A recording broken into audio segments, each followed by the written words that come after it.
My next guest spent the last 20 years as a trailblazing developer of premium entertainment, builder of digital media platforms. Get ready, this is going to be a long intro, folks. And creator of content marketing solutions. He assists my guests, entrepreneurs, in building successful brands, planning for exits and liquidity events, and navigating capital formation as a founder or board member in companies that have successfully raised more than $60 million in capital investments. Well, what are we going to be talking about him when it comes to, entertainment? But, it doesn't sound like he's done a whole lot more than just that. But let's go ahead and get inside with this. So without further ado, let me introduce my guest, the CEO of Ronin Content Services, Ronin, like the movie with Robert De Niro and Sean Reno with the great car chase scene, Joshua Otten. Joshua, thanks for joining us here on the Broadcasters Podcast. Thanks so much. I appreciate you having me on. My pleasure. So last August, you and the team made sure to let me know that you launched a content services and distribution agency called Ronin. You created this in partnership with rapper and cookies entrepreneur Burner, who is a rapper artist that is signed to Wiz Khalifa's label, record label. And you announced a new cannabis OTT network, or over-the-top network, and mobile content platform, Social Club TV. And with the accompanying announcement, you said the following, quote, "By creating a new standalone dedicated company with a singular focus on serving the growing demand for branded cannabis and hemp-focused video, Ronin will continue leading original content with on-demand production services and a media distribution department." Now, Joshua, fill me in on the mission and why the cannabis and hemp industries definitely needed your help. Not a problem. Yeah, thank you. So previously, I co-founded a company called PRØHBTD where we built out a large media network, produced close to 100 hours of original programming, and then we had a pretty successful service agency that worked with cannabis and hemp brands. And after the company got absorbed and sort of morphed into a new company, I really wanted to continue to take what I had started and expand on it and continue. And so what we have at Ronin is we kind of have two structures of the company. We have a creative services agency, which does all the things that you expect most normal creative service agencies to do. We do branding, we do advertising, we do marketing, we do content. We also have a 3,000 square foot soundstage in Culver City, downtown Culver City, with state-of-the-art green screens and grids and all that stuff. So we can really produce high quality content. And then on the media side, what's very unique about us is we have an entire media distribution platform. So we've been working with Viacom and Pluto TV to secure distribution for our original programming. We've started to acquire more content from artists such like Burner and are helping him produce more of it. And we're distributing it through Pluto TV's THC channel. Let's go ahead. Before you go on that, I want to go ahead and go into that part. But first of all, how far back have you been working on content with PRØHBTD, which is spelled PROHBTD? So take the I and the E out. Talk to me about how far back have you been doing content in the cannabis and hemp space? Yeah, so we launched that company in, the sort of ideation of it was around 2014, and the official launch was 4/20 on 2015. And within, I think, 3 weeks, we produced our first video. We actually partnered with Green Lane, which at the time was Vape World, and we did some videos, some very nice lifestyle content for Firefly and PAX, one of actually the first PAX products in the market. And so that was it. It was about 2015, so 5 years ago, and we started to create original content. I started to create a lot of the IP there. So I met with Slink Johnson, for instance, who is the star of a show on Adult Swim called Black Jesus, and he's also he plays a character in a pretty successful video game called Grand Theft Auto. We worked with sort of emerging stars to create shows like cooking shows like Popeye. Well, actually, I'm going to move along to that in a second. And forgive me. Let me go a little bit at a time, because I can let you go ahead and go the whole thing. So we're going to talk about Social Club TV in just a second. But what I want to ask about first is, from your work from PRØHBTD into now bringing up this full service over the top network and Social Club TV, my question is, I see through all the different OTT networks, there are various programs cannabis related. And obviously some of them, when you have to pitch some of these shows, they obviously have to be towards the stoner stereotype. And there is a particular stigma that we all know about within this business. And I'm just saying it as a fact for those that do not know, and I've made a mention on the program that one of my full-time projects that I work on in my full-time employment is cannabisradio.com, of which I'm program director. So I have, since 2015, I've followed the industry a lot, and I've also hosted a show on the network for the last couple of years called Blunt Business. So enough for my expertise just to give some context that I can talk back and forth here with Joshua. My question is that I have always, as a programmer for the cannabis and hemp industry, I want to also try to keep it where that the ongoing feeling of, where some people that you're talking to in pitch meetings, your mainstream conventional corporate suits that might be running these over-the-top networks, they're going to be expecting a certain kind of program. But of course, you will feed that kind of programming that feeds the stigma that most of mainstream audience will probably expect. But my question to you, Joshua, is about the programming that you want to do to kind of change the narrative and show that it's not just more than just getting high. We want to show different sides of what the industry is and show people are everyday people on these shows and not make it glorified like some reality show. Mm-hmm.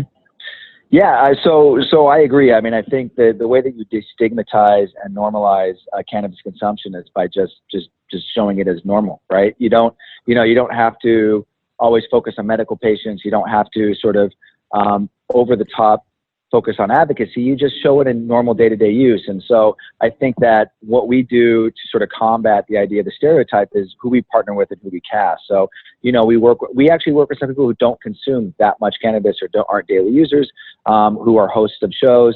We work with people that are, daily users, but you wouldn't necessarily, they don't fit that trope of a stoner, like Brandon Lachey on Pop High, Bertie Harrelson on edibles. We've sort of, sought out talent that is authentic and has a connection to the cannabis and the cannabis community, but isn't necessarily sort of trading on sort of these roles that we've seen in mainstream media. And I think the other thing that I'm a big fan of is not everything, cannabis consumers who also want to watch content that's geared towards them don't need to watch content with cannabis in it. We're developing content around aliens. We're developing content around unsolved mysteries and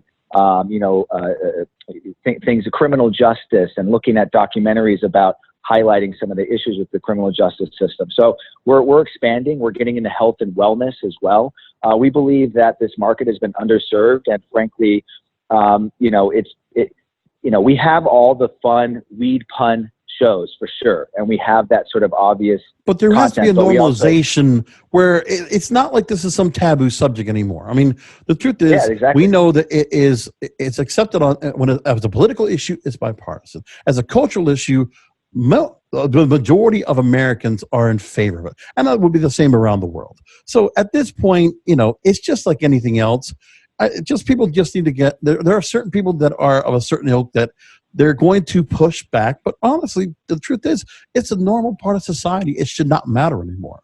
I want to talk about the program because, Joshua, let me tell you something. You're very good. You just got this launch off of Social Club TV, and you are chomping at the bit to talk about it. And let me go ahead and give a little context to the audience here. So you have launched this. You have launched the network, correct? We're actually launching in February 1st. So we're going to be launching. We're going to be live for Social Club TV in about 2 weeks. So let's go ahead and give where everybody's going to be able to watch this. Distribution across Apple TV, Roku, Amazon Prime, Android TV, and iOS in more than 100 million homes. Congratulations. Fox Business reported this, quote, viewers can expect new and existing shows. You mentioned Pod Pop. You mentioned Marijuana Mania. You're going to have more than 200 hours of original cannabis-related programming, from cooking shows to comedy to true crime. Now, before I move along, is this some of the content that you've already produced under the Prohibited banner, and then you are creating new content on top of that? Is that what we're doing? That's correct, yeah. So we have the library that we created along with the IP, so we're creating new shows and from the original sort of series, new episodes, and we're creating entirely new content with a lot of different partners. And you already have the network is currently being streamed on the THC channel and on the Viacom CBS owned supported streaming service Pluto TV for free. which, by the way, that is a coup to the fact you got on Pluto TV, because I don't think anybody talks enough about that service and how well it's run and how great a content. Because, I mean, for you to have that kind of cable service, to be along the lines of MTV and Bloomberg and CNN and all those channels, to be in the same league, in the same realm with quality content is great. So you're going to have the subscription service. It'll launch, like you said, February 1st. And viewers will be able to access exclusive content. But my question first is, you wanted to go ahead and launch this as an over-the-top network. Did you ever consider taking this to cable channels? Would they ever put on a program, a network like this? I think they eventually will. It was interesting, you know, two and a half years ago, we started conversations with places besides Pluto. Pluto was at the time independently owned.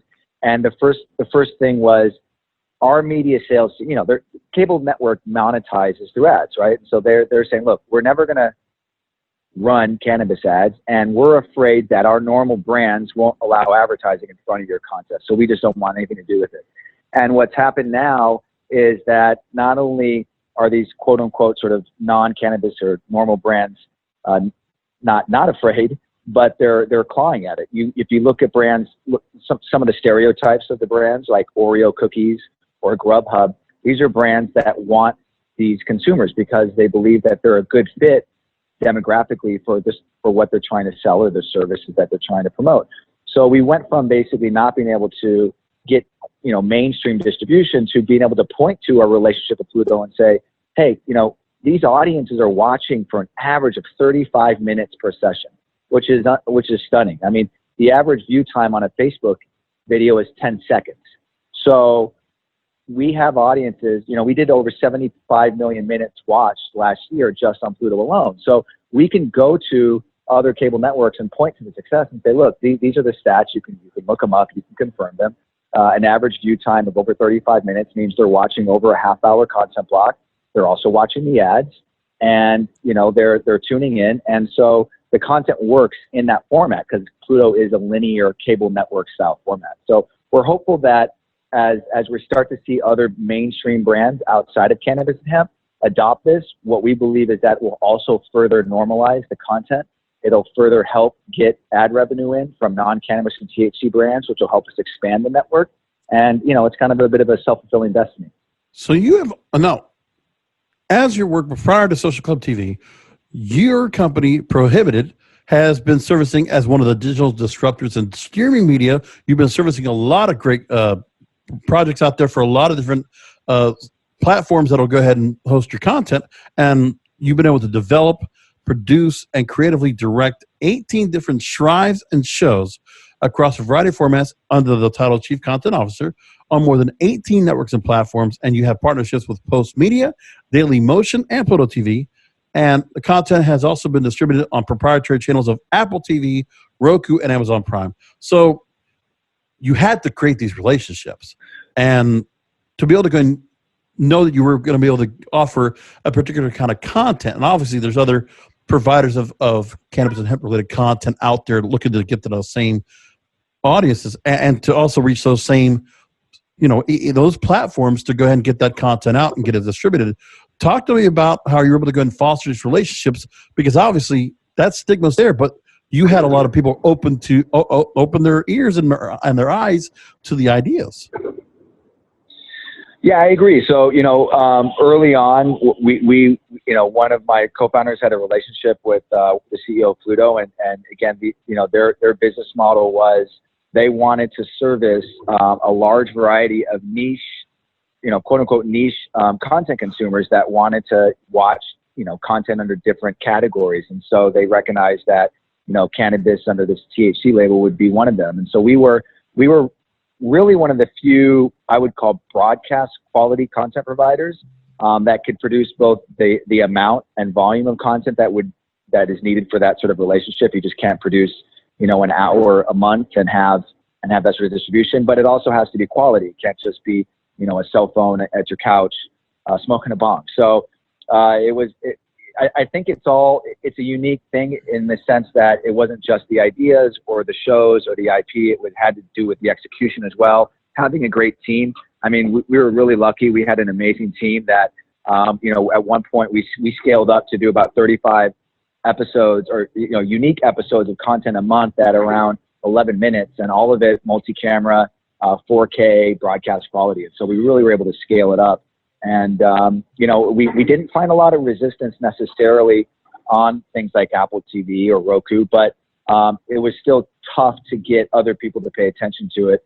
And it was tough to obviously monetize, both because cannabis brands are very early stage.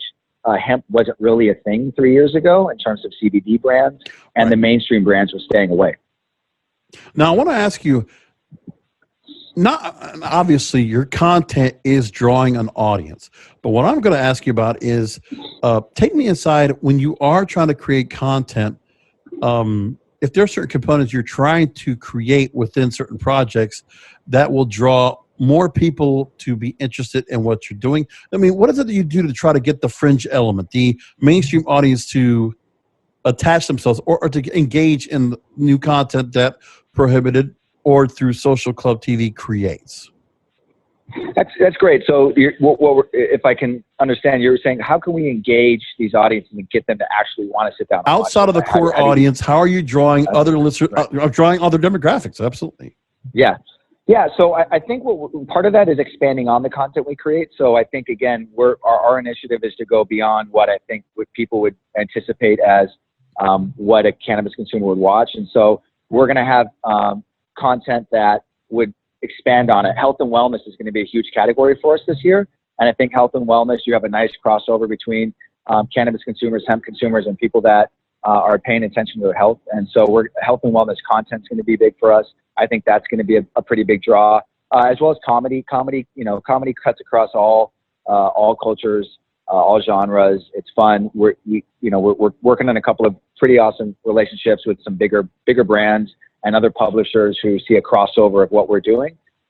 We're also looking at acquiring libraries of content that I think wouldn't be, a lot of people wouldn't necessarily think of for a cannabis platform. So again, looking at stuff like mysteries and conspiracy theories and all kinds of other fun shows that I believe would attract a slightly wider audience. Excellent. Now, this directs me right where I want to go into, because I really, not only did I want to go ahead and get an idea of what you're doing within the space, obviously you are looking to bring some product and some content out there so that the digital streamers, they're going to be reaching out obviously to you. So, I mean, besides the relationships you already have, I have no doubt, and I wouldn't know if you would tell me or not, but some of the larger streamers that I'm going to mention coming up, the ones that are spending billions of dollars right now, that have been spending for a long time, the Netflixes of the world. Well, let me ask you first off, have companies, we already had Amazon Prime with a relationship, have you had any conversations at all? Any dialogue between Hulu or Netflix or, say Disney Plus, anything like that? Are there any other streamers that you've just had any contact with?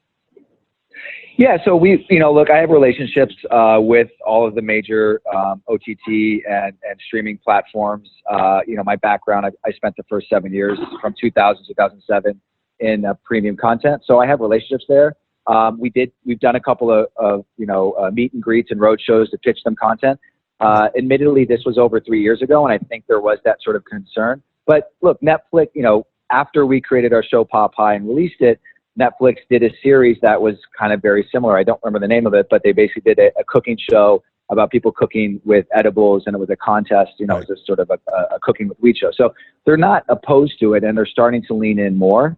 And I think especially with some of the networks that are subscription-based, they're a little bit more, they're not as adverse and afraid to sort of, upset their ad people, and so they're willing to take a couple more risks. Right. If I'm correct, I believe that's the show Cooking on High. Yes, Cooking on High. Thank you. Yeah, that's the one. All right. So here's the thing now. I'm going to ask you a few things because you are well equipped to answer what's going on in the digital disruption of streaming media and the over-the-tops. Because now you are your own over-the-top service. You are programming a full programming of programming here, and you're offering a subscription service. Real time on demand. You are in the game. So let's talk about the bigger game that's out there, the big piece of the pie that you're looking to get in. You're looking to get more of, right? How big a piece can you get? Netflix, according to Variety, is projected to spend more than $17 billion on content in 2020. Joshua, I mean, before I get in the question, I don't even understand. It's a miraculous amount of money they're spending. When the fact of the matter is they're buying junk bonds. They have spent already $13 billion last year on it was $10 billion on content, I think, last year. But the thing is, they continue to run at a loss. They're $13 billion in the hole. And just because they have a positive cash flow is the only thing that's keeping them survive. So I don't like the model. They're taking a lot of risk because they know the competition is hot on their heels. They feel it breathing on their neck, and I understand why. Look at this, everybody now, and you've read this, I'm sure. So let's just go through and talk about what's going on with the spending of content by all these services. So Netflix is going to spend $17.3 billion this year in content on a cash basis. It's according to a forecast by Wall Street firm BMO Capital Markets, up from $15.3 billion in 2019. Okay, well, so much more. And their content spending will top $26 billion by 2028 compared to the others. For 2020, Disney Plus has said they will spend $1 billion in original programming, $1 billion for operating expenses. AT&T, Warner Media, is going to put $2 billion in for HBO Max in 2020. Peacock, the new Comcast NBC Universal service, $2 billion in the service's first 2 years. Now, that's good news for you. There's a lot of money to be had right there. But you can understand, I mean, you're having to run this, I don't know how much money you have in the coffers to go ahead and spend on content to put for your own service, let alone provide content to the other services. But what do you think of the fact that Netflix might be sending themselves into debt for content if that's the right route for them to keep their spot? And would that be a move that you would do if you were in that situation? Well, that's great. I mean, I think so first of all, I agree. I think that it's an obscene amount of money. I have a friend, anecdotal, that will help take shed some light on this. He's working on he's a writer on a new Amazon series, and they're spending $500 million for 10 episodes. Wow. That is $50 million an episode. So who's the star? Is this a star vehicle that's where the star's getting about half of that? Yeah, I can't. No, right. You can't say, but that's exactly what it is. It's actually it's like basically Mission Impossible. Imagine if they made Mission Impossible, right? Which is a 2-hour movie that costs, I don't know, a couple $100 million. Yes. So imagine that scale, but over 10 hours, because each episode's an hour. So they're basically taking Mission Impossible and they're making it a 10-hour TV show.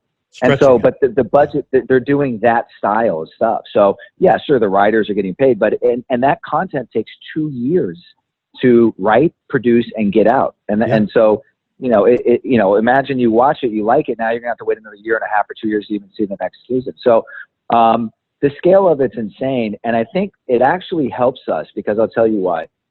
They're spending more and more money. They're producing more and more original content. I don't think it's sustainable. I think you don't think it's sustainable. But at the same time, there's still audiences that aren't getting all the content they want. And what's interesting is with all of these walled gardens, Disney plus Hulu plus ESPN being one, Peacock being another, Viacom Pluto being another, the subscriber base can't afford and will not want to subscribe to 10 different things. They're going to pick 1 or 2. And if you pick a Netflix, say, and a Hulu, believe it or not, you kind of run out of content after a while. It's great. It looks good. It's high quality. They're spending millions. And so they're looking for content that they can consume. And that's where I think a Pluto comes in. That's where Social Club TV comes in. That's where we can come in and say, hey, here's 1,000 hours of content. It's free. You don't have to pay anything extra. You're going to be able to sit there and watch it. It's ad supported. We'll have an SDOD service if you don't want to watch for ads for you as well. And we have a niche. And then what I believe is going to happen in the next 5 to 10 years is as the sort of the content wars cool down and everyone realizes that it's not sustainable, they're going to come and say, wait a second, you have 1,000 hours of content that you've produced and curated and aggregated. We'd like to have a turnkey cannabis channel. Here it is. And I'll be your partner. Wow. I'm going to be your partner in giving you 1,000+ hours, and you can now have, and we'll just revenue share. I'm not going to, we can revenue share if it's SVOD, we can revenue share if it's AVOD, ad supported or subscription supported. And that's kind of our premise. And that's why philosophically, even 5 years, 6 years ago when this started, when sort of, Netflix was obviously around, but the landscape wasn't what it was, I still made a conscious decision to not make a living off of Facebook videos or Instagram or influencers. I believed in the value of premium content, broadcast quality, and it's tough and it's not cheap, necessarily, but if you do it intelligently and you make the right partners, you can scale it. Now, here's the other thing. And this is amazing that all this money is being spent at this time, because the biggest thing I also noticed too is the fact of the matter is that, you've been there. You're chief content officer at PRØHBTD. You have worked and you have hired and you have employed producers, directors, writers, screenrunners, showrunners, everything.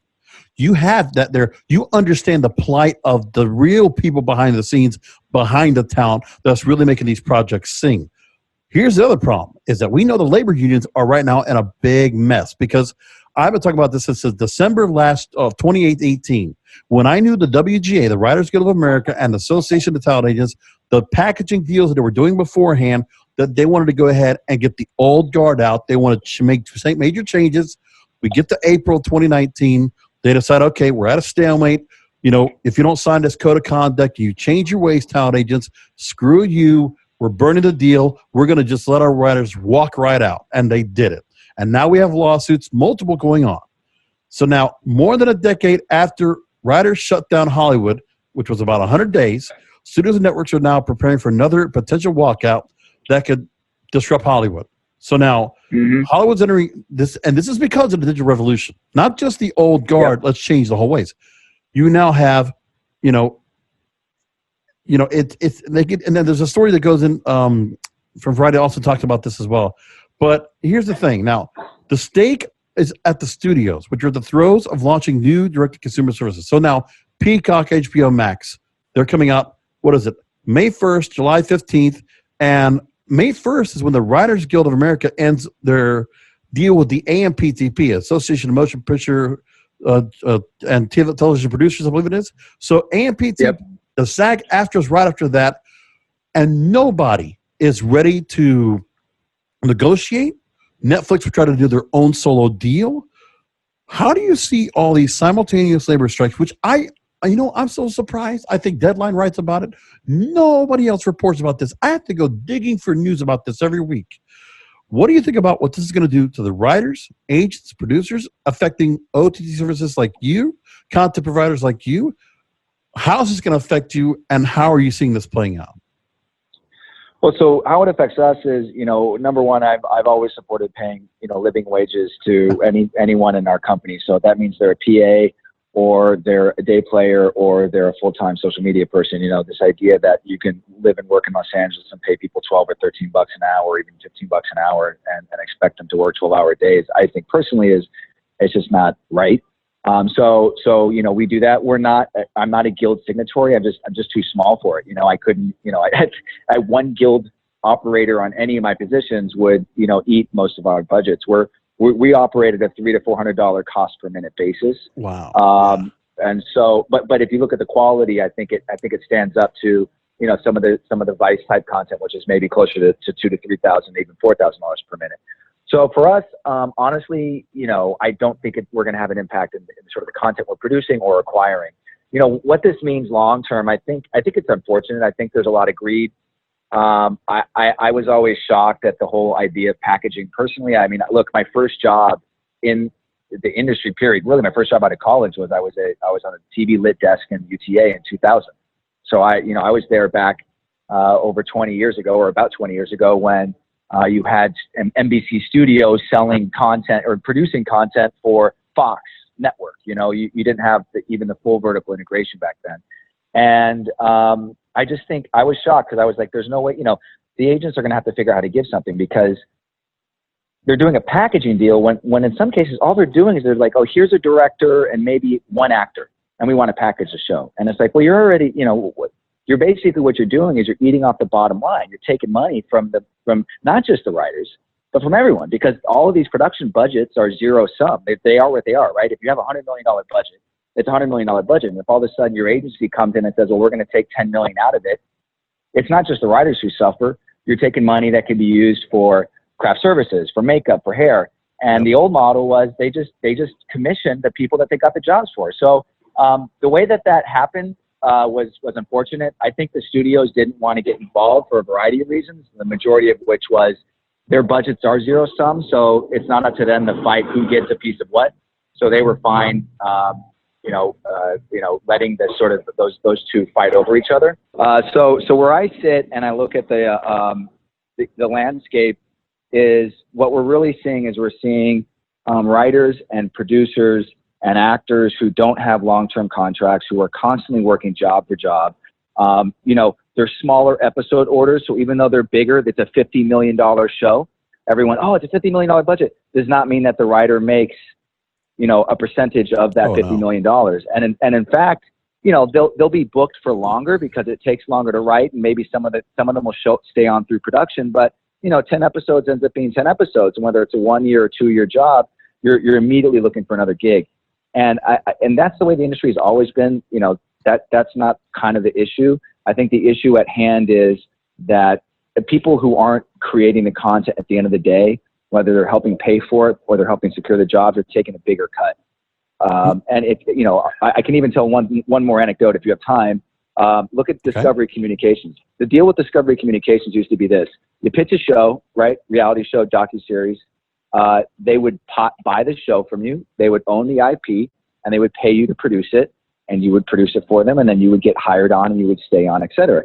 Now they changed the model where you pitch the show, they buy the show, they don't pay you until you deliver the content. So how are you going to finance the show? You have to deficit finance the production for IP you don't own. That there's no such thing as backend anymore, because Discovery Communications is not going to syndicate it anymore outside of their own network. Maybe they will way down the line to a Netflix possibly, but when Netflix buys it, there's no backend necessarily. That Netflix, and except for these sort of limited movie releases, Netflix shows live on Netflix.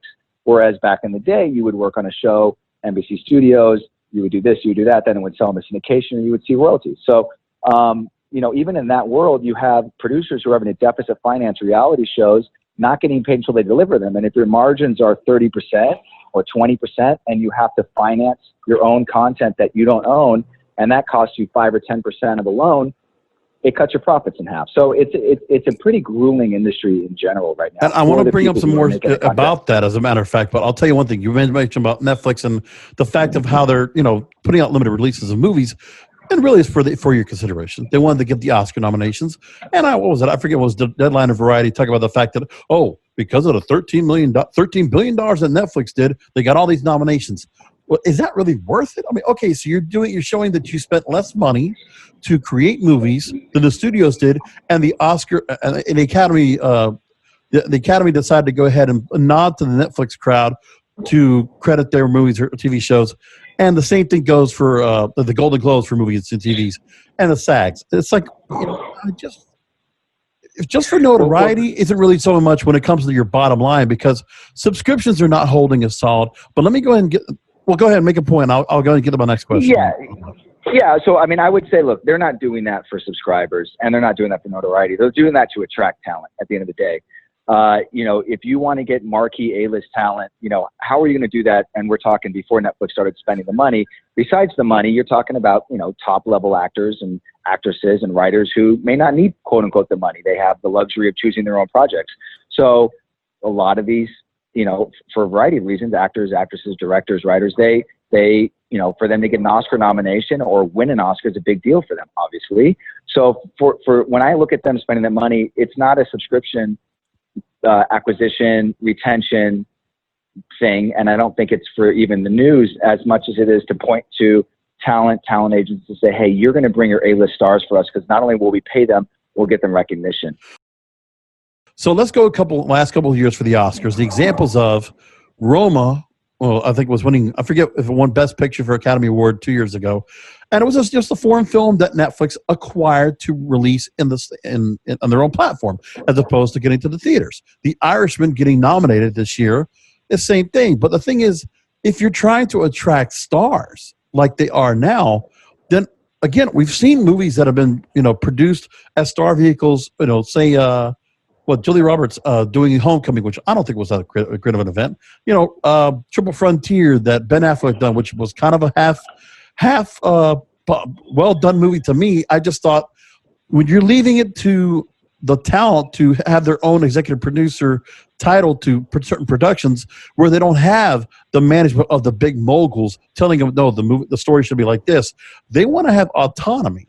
But then if a Netflix is trying to draw on that type of big money talent, they're going to have to spend that money, but there's no guarantee that talent is going to know what they're doing, unlike the studios and the directors do, to create the right kind of vehicle that's going to be for your consumer. Yeah, well, I can't really speak on that, except for that I can point at. Here's what I can do. I can point at, Adam Sandler, and sort of the whole knock on Adam Sandler was he was doing these quote unquote terrible movies with Netflix, and I'm not going to say whether they're terrible or not. I haven't honestly watched them.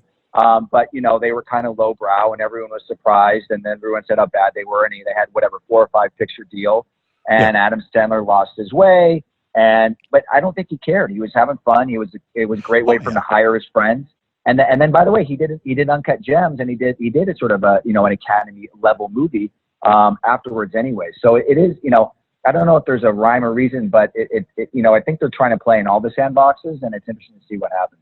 And I think for Adam Sandler in that example, I just think the fact that, I think Netflix just said, well, just do the same kind of, give us Happy Madison again. Just give us that. Give us, Waterboy. We want those kind of movies again. Make those kind of movies with you and Drew Barrymore, 51st Dates. Make another one of those.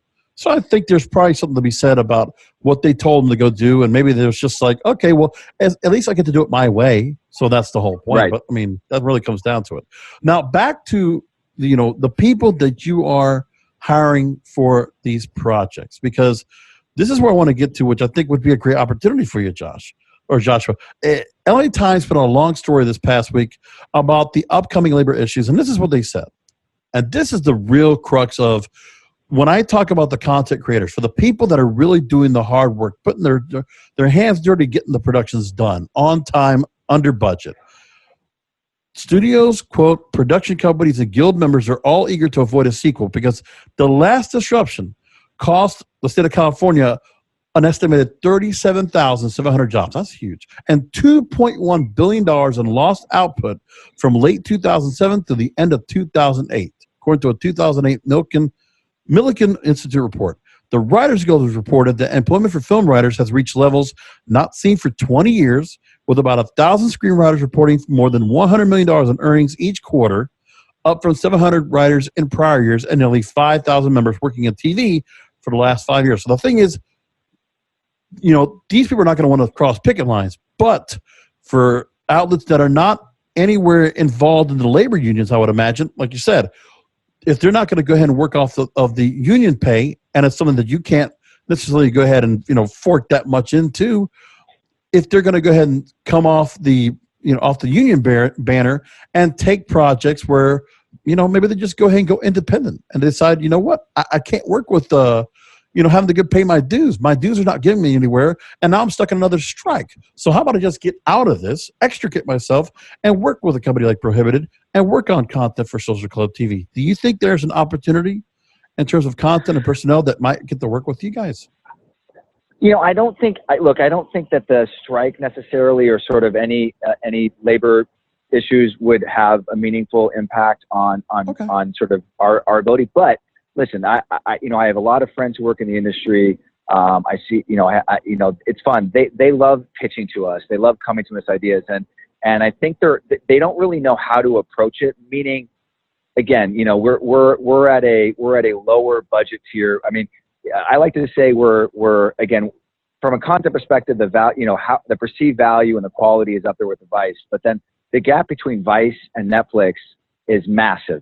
It's almost greater than the gap between us necessarily and, like, say, just a YouTube star who's shooting something on his iPhone. It's just astronomical. And so the economies of scale at that stage don't actually work. But here's the thing.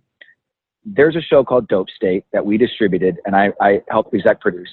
And I don't know if you heard about it, but basically it's Dan Harmon, who does Adult Swim, and he had Harmon Studios, and was created by a guy named Gabriel Sunday. He directed it, he produced it, he wrote it, and he starred in it. And he got the Lucas brothers to come into it. He actually got Adrian Grenier from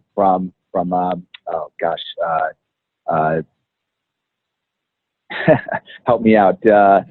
I forget the show, but the 10 seconds. television Oh, series. let's get 10 seconds. Give me the name again. Adrian Grenier. You know, he had the show where it was him, and he had all his buddies. Entourage. Oh, Sorry. Adrian Grenier. Okay, 10 seconds, and come on back with the with So he had Adrian Grenier from Entourage. He had the Lucas brothers. He had Dan Harmon, and it was scripted. It was a scripted 22-minute show, and there's 6 episodes. So he produces outside of the typical Hollywood studio system. We've been distributing it. It's gotten huge views and huge numbers on Pluto. We're now distributing it as part of our own platform. We actually just closed a deal with Reverie TV, which is an LGBTQ OTT platform, similar to Social Club TV. They're distributing it with us. And I see this as the formation of a new model. And the new model will allow, whether you're union or not, the ability to produce, create, and own your own content. We don't own it. They own it. They own the IP. The idea is this continues to monetize over time. We kind of have a back-end model that works for independent content creators, and it allows them to create high-quality content that they can, you know, own, and we help distribute, syndicate, monetize. We got it on iTunes and Apple TV as well. But I look at that, and it does answer your question, which is yes, this can be a platform and a home and a destination, along with others in our sort of size and network for premium content creators. They're going to have to be scrappy. They're going to have to, you know, want to, reduce their fees potentially, and you know, kind of work for ownership in the product that they're creating. But the opportunity, they get to create it. They have their own creative control. They don't, you know, they get to own the product, and, you know, we're going to help make sure that there's eyeballs on it and it's monetized. And that's the whole point. I would rather, when you have to go and fight hard with corporate suits and deal with all the red tape of mediators and people that are in between that are supposed to be in your best interest, but taking a cut what you're making, why go ahead and go to that route when you can, at this day and age, the way things are, you know, the way digital streaming is now, the way the old model of networks and studios and you having to go, you know, pitch to broadcast or cable, that's all gone. It's a totally open door. And so I don't know what's going to happen with these labor unions. And I appreciate you answering questions about that. This is not it's not an easy subject for anybody to talk about, especially so early in the process. I just know it's going to happen. I feel bad for those that are going to be in the crossfire here, but I can look at the chance that, you know, at least you're not going to have people that are going to be shut down, not be able to do projects. Hopefully there might be a chance that some people will say, you know what, screw this. Is there any work you got going on, Joshua, that I can be a part of? Or is there something I can pitch to you in terms of a project that we can get together on and collaborate on? That's the whole idea. If that opens up the door. Now, here's the other thing I got to ask. Quote, as in the same article from LA Times, quote, as streaming takes over the traditional broadcast network TV model, which obviously we see what BBC does, and we see what Netflix has done. We're all seeing the shorter, limited series format. You just mentioned the series with Adrian Grenier and Lucas Brothers and Dan Hartman, which, by the way, you know, if Dan Hartman didn't have the chance to, if he didn't do a show like Community, so he could create an Adult Swim show like Rick and Morty, thank God. Mm-hmm. Okay. Mm-hmm. I love that show. Mm-hmm. Here's the idea. They're talking about now that studios are commissioning shorter seasons and writers are losing out on revenue for what have been syndication or reselling of their shows. So the question is now, with this situation over, you know, the shortening of seasons, about, you know, seeing broadcasts and cablers and other outlets, you know, miffing on potential projects, would this open the door for content providers like yours to pitch more projects? And are there any new concepts that we're looking at right now that you're looking at yourself that completely changes the model altogether that you think would be a viable project for somebody to put out there that will be completely different than the norms of any of the norms we have now? 6 episode, 13, 22, what have you? Well, I think so. I think if you want to go into the crux of it, what creative people bring to the table that whether you're a Netflix or Hulu can never really do is they're creative. They build the IP. And I think if you look at it like what they're creating is intellectual property, right? It's content, it's shows, it's comedies, whatever it might be. Retaining ownership of that IP is so integral, because what that allows you to do is if you create this world, that world can go into books, that world can go into movies. You know, who knows what the future is going to be in terms of even content consumption? How is VR plus AR going to take over? Are we going to have some sort of Matrix-like, virtual experience in 50 years where we're going to have everything be so immersive. And the only thing that will have value in these universes is going to be the IP. You know, when you have massive shifts in how people consume content, that requires the people who own the IP to recreate it, but it allows them to remonetize it. I think the shift, if I were a content creator, I mean, you know, I facilitate content creation, I distribute it, monetize it, and I do create ideas and work with content creators, but I look at it like, own the IP, start there, and take a risk working with a company like myself, or starting up and finding financiers to own it, because if you create something great, then down the line, I'll pick it up, other places will pick it up, Netflix will eventually pick it up because they're going to have to acquire more stuff. They can't just finance everything until they're broke. But if you own and retain that IP, then over time that becomes a library. And look, I didn't invent that. George Lucas was one of the first geniuses that really owned it, right? I mean, that's what he did with Star Wars and everything else. He owned the IP, and that's what made him a billionaire. And that's why Disney acquired it. And you look at the same thing with Marvel. You know, comics, were for a long time, yeah, you'd have your random Superman or Batman movie, but for the most part, it wasn't a cornerstone of tentpole movies. They were comics. But the IP means that for the rest of their lives of all of these movie studios, the people who participate in that ownership will always have some control over what's done there. And so I think that's the way I would approach it. And where we want to sit in this ecosystem is to create IP that we can, create products around or create more shows around. We want to work with content creators who create their own IP and help them monetize it and distribute it, like Gabe Sunday and Dan Harmon. And we're actually, as a platform, we're enabling content creators to go to brands and say, hey, will you help underwrite this show, because Social Club TV is going to distribute it, and they're going to guarantee us, me the content creator, you the brand, that there's going to be 5 million people who will watch it, because we can track it and we can show the metrics of it. We know how much people watch our content.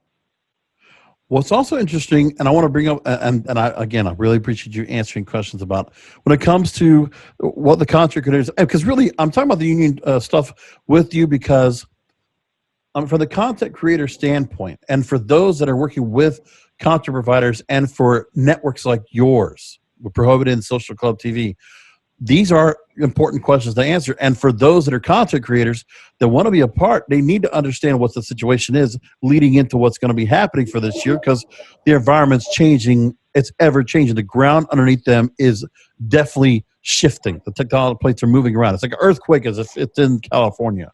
So another thing that came from the same LA Times article, they said that the streaming revolution has brought in new tech giants into the Hollywood market. So Amazon and Apple are in.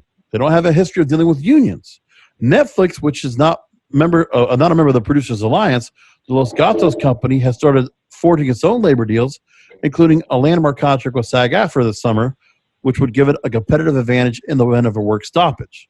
The ability to negotiate separate deal with Netflix would also give the Writers Guild and other talent unions some leverage with the studios. Contract for SAG-AFTRA, the Directors Guild of America, expired June 30th. Again, all these deals start coming down between last April into June 30th, and all these things could be in a negotiating mix, and it's all upon what the over-the-top networks overall will be able to offer. And the other thing you have is the corporate behemoths that could take a harder line with unions and have more resources to fight against the other guilds. At the same time, they need talent more than ever to feed the new streaming pipelines in order to compete with Netflix. So my thing is to look at it from your perspective, Joshua. When you see all this going on, would you be open to having dialogue with any of these organizations if you knew that meant you could bring some really great talent to work on your projects? Absolutely. I mean, again, I'm a big fan of the unions. I'm a big fan of living wages. I'm a big fan of people who create the product and the content, having ownership and equity stakes and participation in it. Again, we're so nascent. We're a 6-month-old company. So on a model size for us, I think, I'm probably not going to be able to be reactive where I'm going to say, oh, this is an opportunity to go out to, figure out a deal that could be made now. I see something though, again, I want to get into more scripted. I think Dope State was the first scripted project that we had an opportunity to get involved with. We're working with a program called High Herstory, which is kind of like a drunk history. That's kind of fun. coming out of New York, and we're enabling those content creators to, produce and get finishing funds. I'm at the stage where I'm able to meet up with people who have created amazing stories that work for our audiences, where in the past, what would have happened was they started it and they ran out of money and it's just sitting there and it's so good. They don't have a YouTube audience. These aren't influencers, right? They don't have some streaming channel on Twitch. They're creators. And so they'll create this content and they'll create these amazing shows, hoping that maybe a Netflix will pick it up. And the thing with vertical integration is you went from, the irony is you have more money than ever, right? And in theory, you have more content than ever, but you have fewer buyers than ever. You went from having 50 buyers to maybe 7. If you look at it, even if obviously there's individual networks owned within these behemoths, but it's still really consolidated. And so we're coming in here to say, let us help you finish it. We have editors. Let us help you raise money through the brands we work with. Hey, we can guarantee you eyeballs so that we can make sure that you're going to monetize this content if you want to finish it. So I think that's our sort of first step into that world of working with creators. And I think that I can then use that as a case study to go to bigger talent and show them the value of what we're doing and saying this is scalable. When we have 70 million minutes watched, but when we get to 2 billion minutes watched, all of a sudden, we'll have a very powerful network with a real draw, real audience. And we can go to brands like Grubhub and Oreos, and not just cannabis and THC and CBD brands, but we can go to mainstream, quote unquote mainstream brands like a Postmates and say, hey, we want to do a series. We're going to integrate you guys into this. We have this audience. And by the way, we're now hiring union talent because we have much bigger budgets, and we can become a signatory on a digital level. And, it's a win for everyone. So as we wrap things up, obviously there is, I'm really glad that you were able to go. You obviously have a good sense of what's going on here and, the environment that you're in. Obviously, at this moment, it's all about really the content you're getting to build out. You're trying to build out what you have here, and you're getting a chance to repurpose a lot of great new content and a lot of existing content you've been building up a great library over since 2014. So where we're at now is you have Social Club TV. It's now being made available. In addition to several new series, you're re-releasing 300 episodes, 40 hours of cannabis-friendly lifestyle content from the Heritage Library. But again, you're going to have thousands of hours of content. It's going to be made available through Apple TV, Roku, Amazon Prime, Android, and iOS. And you have a subscription service. So talk to me about the subscription service coming right now with exclusive content. What is that going to look like? Yeah, so we're going to be launching with AVOD first. The SVOD will be a component later this year. We're going to be offering it for a way for the creators who work with us. So we have content creators that we're onboarding onto the system, like Burner as an example, and it's going to be for a way for him to create exclusive content for his fans. So if you're a fan and you want to subscribe to Burner's channel for $4.99 a month, you're going to get exclusive content, exclusive window content, and things that no one else is going to see right away. And it allows us to drive one more monetization channel into content creators and help them create stuff, monetize it, and give something exclusive to their fans and their audiences. And at the same time, though, if you want to just tune in and you don't want to pay a fee, you will absolutely have access to almost the entire library, and it will be advertising supported. And we're going to be, we're working with several different programmatic ad companies who are going to be able to serve mainstream ads. One of the other things that's interesting is we're working with brands to allow brands to have their own branded channel. What that means is they're going to be able to create content themselves or have content they already created and distributed to audiences. And that will help them, do further brand discovery and help cannabis brands, as we talked about earlier, continue to destigmatize, continuing to find new marketing channels because their Instagram's getting shut down. They can't advertise on Facebook. Google's blocking them out. So we are going to be cannabis and hemp friendly.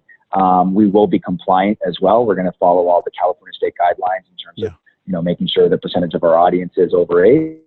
But yeah, we're doing a lot of very innovative things that, I haven't seen. It's not just about cannabis. Our position is unique in content, period.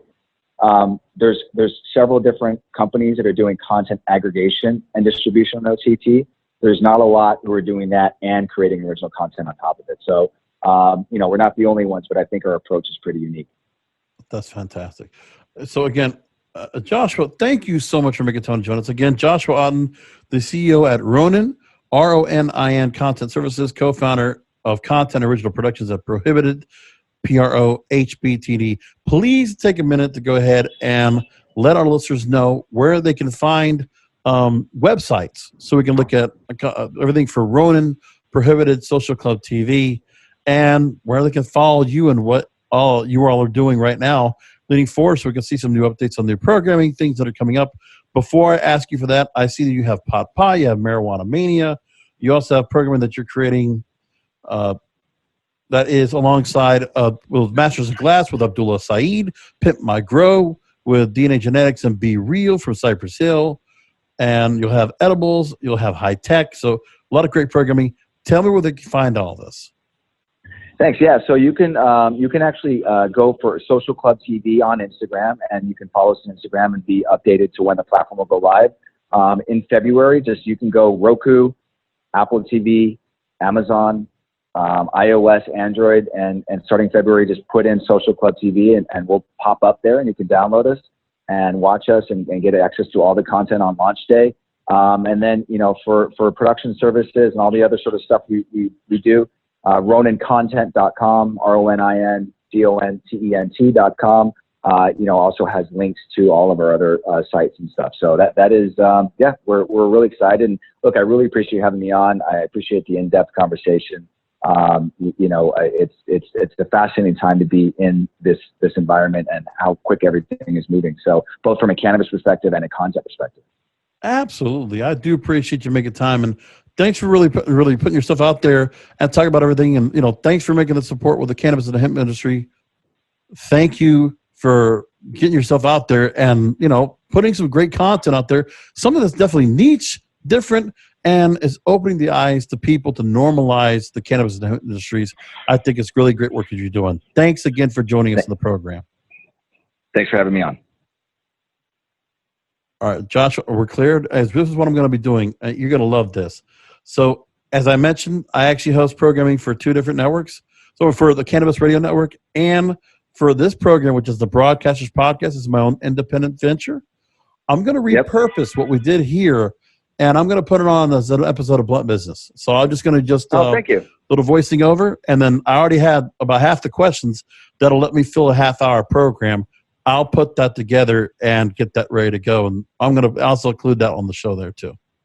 I really appreciate it. That's wonderful. And I thank you so much. The questions you asked, I certainly don't get those asked a lot. You know what I mean? I don't find a lot of people who are aware of, the economics of content and what's going on. So that's cool. I think it's fun and I appreciate that. Oh, I trust me. I understand if it was tough to kind of get into the weeds with the union talk, but honestly, there's so much going on right now. Well, and listen, half of my friends are all in the film. In the television world. It's like I have so many friends who are they have 2 kids. They got a new kid. They're writing right now, and wow. I was in shock because I was like, what? I've always been very frustrated with the greed of the agencies. And I was like, kind of screw these guys. Like, they don't need packaging fees. What the fuck is this? Like, why are you taking money from the bottom line? And why is the studio just handing it over?